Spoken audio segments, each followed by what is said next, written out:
आपल्या चॅनलवरती सर्वांचं अगदी मनापासून स्वागत आहे. तर माझ्या प्रत्येक व्हिडिओमध्ये मी तुम्हाला सांगत असते की कुलदेवीची सेवा ही खूप महत्त्वाची आहे. तुम्ही देवांचं कितीही करा, पण आपल्या कुलदेवीची सेवा जर आपण चुकवली किंवा आपण कुलदेवीचं साधं नामस्मरण जरी करत नसू तरी देखील आपल्या कुठल्याच कामामध्ये आपण यशस्वी होत नाही. बऱ्याच ठिकाणी असं पाहायला मिळतं की आपण खूप देवांचं करतो, त्या घरामध्ये सगळं काही देवांचं व्यवस्थित होतं, पण तरी देखील कशामध्ये यश मिळत नाही किंवा आपण यशस्वी होत नाही. मुलांची प्रगती होत नाही, पतीची प्रगती होत नाही, आपल्या स्वतःची प्रगती होत नाही. त्या घरामध्ये सतत वादविवाद, क्लेश असतात किंवा काहीतरी मतभेद असतात, काहीतरी विचित्र घटना घडत असतात आणि हेच आपल्याला कळत नाही की असं का होतंय. आपण सगळं व्यवस्थित करतोय देवांचं, पण आपल्याकडून काय चुकतंय. उपास तापास सगळे केले जातात, पण जी मुख्य सेवा असते आपल्या कुलदेवीची, कुलदेवांची, ती मात्र आपण चुकवतो. बघा, देवांची सेवा करणं खूप चांगलं आहे, तुम्ही ती करायचीच आहे. पण जर तुमच्याकडून कुलदेवीची सेवाच होत नसेल, कुलदेवांची सेवा होत नसेल तुमच्या, तर तुमच्या त्या सेवेला काही अर्थ उरत नाही. पण बघा, बऱ्याच वेळेला असं होतं ना, बऱ्याच जणांची अशी इच्छा असते की ताई आम्हाला करायची आहे आमच्या कुलदेवांची, कुलदेवीची सेवा, पण आम्हाला जॉब आहे, व्यवसाय आहे किंवा छोटी छोटी मुलं आहेत, त्यामुळे जमत नाही आहे, मग काय करू. कुलदेवीची, कुलदेवांची सेवा करण्याची खूप इच्छा आहे, पण वेळ नाही तेवढा. पण आपल्याला कुलदेवीची सेवा मात्र करायची आहे. तर त्यासाठीच मी फक्त मंगळवार आणि शुक्रवारी तुम्हाला काय सेवा करायची आहे आपल्या कुलदेवीची ते तुम्हाला सांगणार आहे. अतिशय साधी सोपी सेवा आहे, कुठलीच पूजा मांडणी नाही, कुठलाच मोठा मंत्र नाही, काहीच नाही. फक्त तुम्हाला मी सांगितलेल्या गोष्टी, ज्या 2-3 गोष्टी तेवढ्याच करायच्या आहेत बस. पण त्या मात्र आवर्जून करा. त्यामध्ये शॉर्टकट आपल्याला शोधायचं नाही आहे. ताई असंच करू का, तसंच करू का, तसं नाही. आपल्याला यामध्ये पण शॉर्टकट घ्यायचा नाही.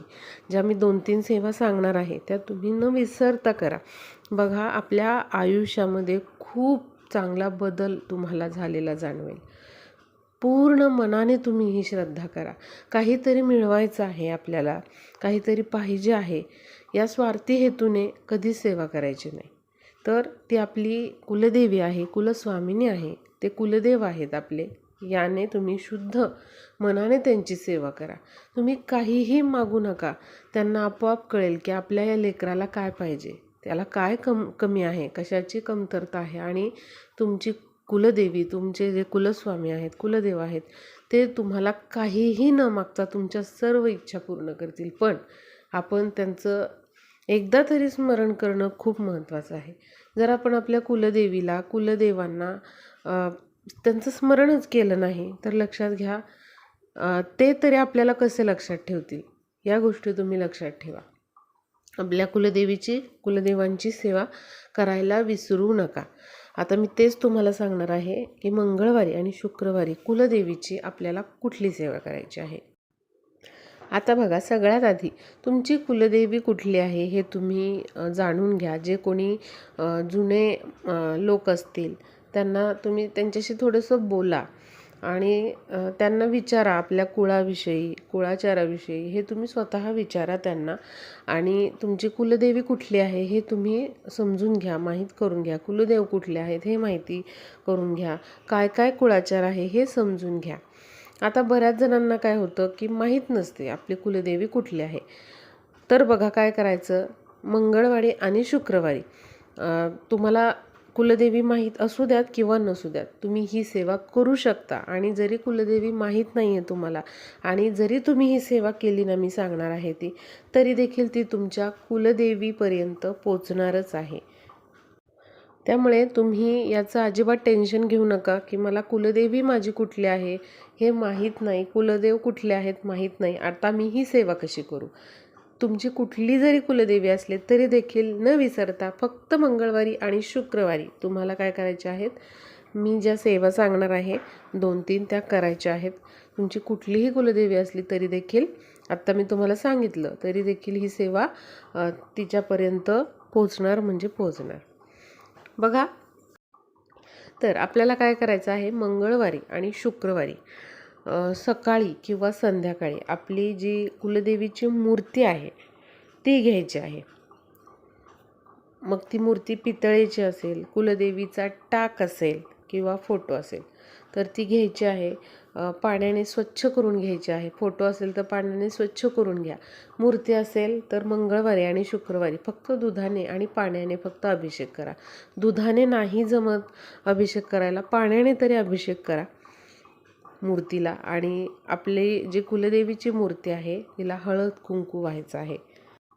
आता बघा, असं तुम्ही समजा पाण्याने आणि दुधाने अभिषेक केलेला आहे किंवा फक्त जलाभिषेक केलेला आहे मूर्तीला एका ताटामध्ये, ती मूर्ती काय करायची आहे, कोरडी करून घ्यायची आहे. किंवा फोटो जो आहे कुलदेवीचा तो छान स्वच्छ धुवून घ्या आणि कोरडा करून घ्यायचा आहे, एका डिशमध्ये ठेवायचा आहे. आपल्या हाताच्या 5 बोटांनी कुंकू घ्यायचं आहे आपल्याला आणि अगदी थोडंसं घ्या, तुम्ही जेवढं बसेल तेवढं घ्या. आणि कुलदेवीच्या मूर्तीवर किंवा फोटोवर आपल्याला काय करायचं आहे, कुंकुमार्चन करायचं आहे. आणि तुम्हाला कुंकुमार्चन करताना ओम ऐं ह्रीं क्लीं चामुंडाय विचे या नवारणव मंत्राचा जप करायचा आहे. हा जो नवारणव मंत्र आहे तो तुम्ही तुमची कुठलीही कुलदेवी असू द्यात तरी देखील तुम्ही हा मंत्र जप करू शकता. तुम्हाला तुमची कुलदेवी माहीत नाही तरी देखील तुम्ही हा मंत्र जप करू शकता. तर ओम ऐं ह्रीं क्लीं चामुंडाय विचे या मंत्राचा जप करत 11 वेळा तुम्हाला तुमच्या कुलदेवीच्या मूर्तीला किंवा फोटोला अर्पण करायचे. लक्षात घ्या, कुंकू जे आहे ते कुलदेवीला अत्यंत प्रिय आहे, अत्यंत आवडणारी वस्तू आहे. त्यामुळे अशा प्रकारे आपल्याला हे कुंकुमार्चन जे आहे, बघा कुंकुमार्चन म्हणजे काय, तर देवीला कुंकवाने अभिषेक घालणे. त्यामुळे काय होतं, जेव्हा आपण असा कुंकवाचा अभिषेक कुलदेवीच्या मूर्तीवर करतो तेव्हा जे दैवी तत्व असतं ते खूप प्रमाणामध्ये जागृत होतं आणि त्या कुंकवामध्ये खूप प्रमाणामध्ये आपल्या कुलदेवीची ताकद किंवा शक्ती त्यामध्ये उतरते. त्यामुळे असं कुंकुमार्चन आपल्याला मंगळवारी आणि शुक्रवारी करायचं आहे.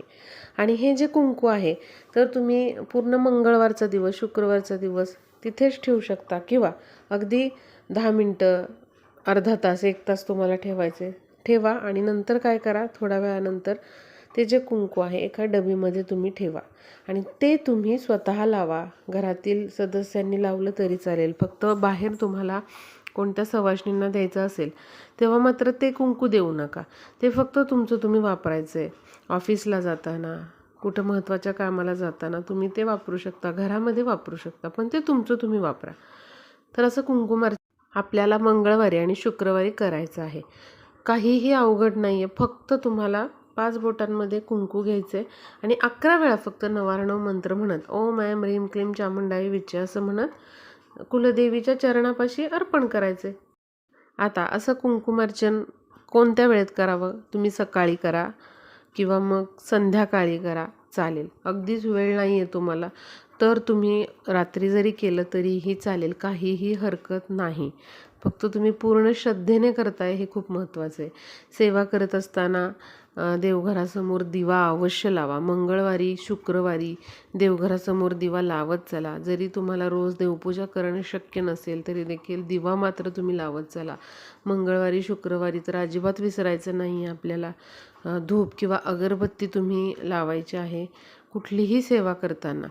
आणि बघा, आपल्याला जे आरती असते देवीची ती म्हणायची आहे. तुमच्या कुलदेवीचा जप करायचा आहे. तुम्हाला तुमच्या कुलदेवीचा, कुलस्वामिनीचा जप माहीत असेल तर काय करायचं आहे, त्या कुलदेवीचा पण जप करायचा आहे. नाम किंवा नामस्मरण जे म्हणतो आपण ते करायचं आहे. कुलदेवांचा जो वार असेल तुमचा त्यांचा देखील आपल्याला जप करायचा आहे, नामस्मरण करायचं आहे. कारण कुलदेवी आणि कुलदेव या दोघांचीही सेवा करणं खूप महत्त्वाचं आहे. जे पुरुष देव असतात त्यांना कुलदेव म्हणतात किंवा कुलस्वामी म्हणतात, आणि ज्या स्त्री देवता असतात त्यांना कुलदेवी किंवा कुलस्वामिनी म्हटलं जातं. तर बघा, मी एक सेवा तुम्हाला सांगितली की असं कुंकुमार्चन जे आहे फक्त 11 वेळा तुम्हाला करायचं आहे आणि त्यानंतर कुलदेवीची आरती म्हणायची आहे. आता तुम्हाला तुमच्या कुलदेवीची आरती माहीत नाही तर काय करायचं आहे? दुर्गे दुर्घट भारी तुझविणे संसारी अनाथ नाते अंबे करुणा विस्तारी, ही आरती आपण म्हणायची आहे.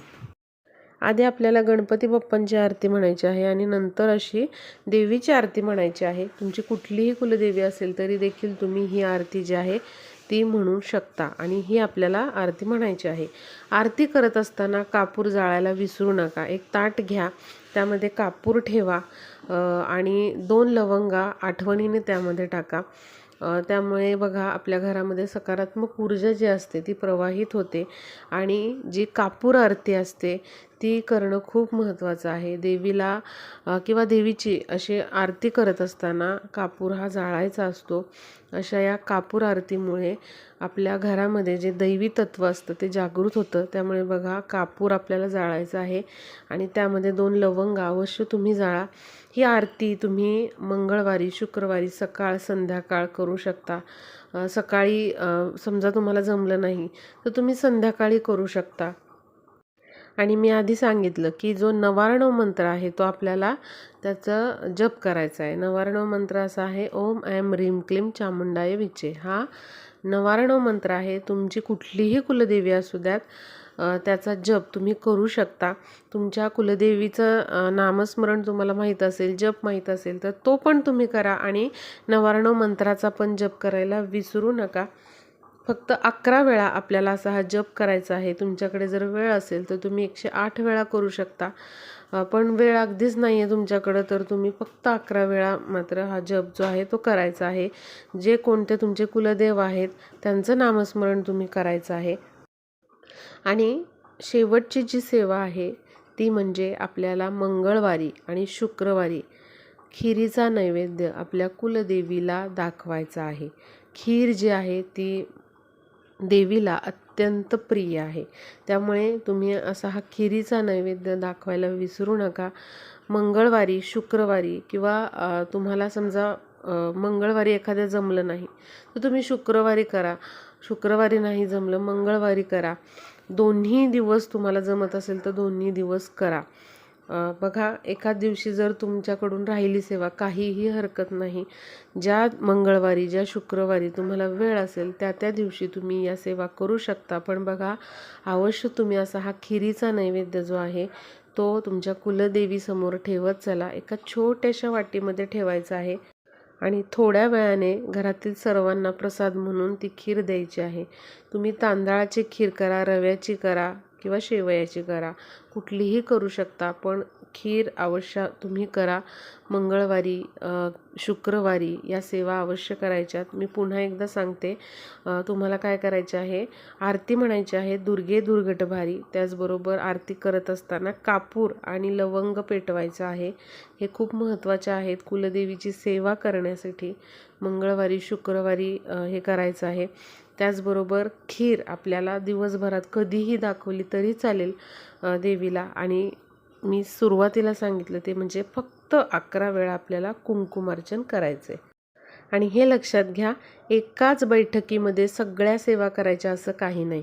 तुम्ही समजा सकाळी फक्त कुलदेवीची जी मी आरती सांगितली देवीची ती म्हटली, कापूर पेटवून तुम्ही त्यामध्ये लवंग जाळली तरी चालेल, खिरीचा नैवेद्य थोड्या वेळाने दाखवला तरी चालेल आणि कुंकुमार्चन तुम्ही अगदी संध्याकाळी केलं तरीही चालेल, काहीही हरकत नाही. आरती जी आहे ती सकाळ संध्याकाळ तुम्ही मंगळवारी आणि शुक्रवारी जी आहे ती म्हणायची आहे. तर अशा सेवा तुम्ही करू शकता.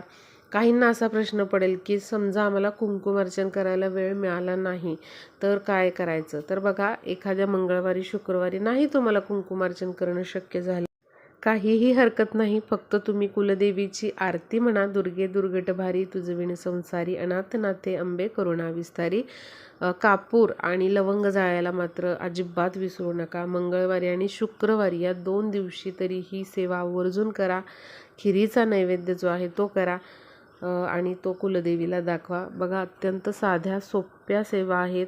जेव्हा तुम्ही या सेवा करायला लागाल तेव्हा तुम्हाला स्वतः इतके छान अनुभव येतील. तुमच्या आयुष्यामध्ये कशाचीच कमतरता भासणार नाही. ज्या काही अडचणी किंवा जे काही तुमच्या मागे काही विघ्न लागलेली आहेत ती दूर होताना दिसतील. नोकरीत, व्यवसायामध्ये नक्कीच यामुळे खूप चांगला बदल होऊन आपली प्रगती होता तुम्हाला दिसून येईल. हळूहळू का होईना पण खूप छान पॉझिटिव्ह बदल तुमच्या आयुष्यामध्ये घडून येतील. कारण कुलदेवीची केलेली ही सेवा जी आहे ती कधीही वाया जात नाही. त्यामुळे आवर्जून या ज्या 2-3 सेवा मी सांगितलेल्या आहेत त्या तुम्ही जमेल तशा करत चला आणि व्हिडिओला जास्तीत जास्त शेअर करा.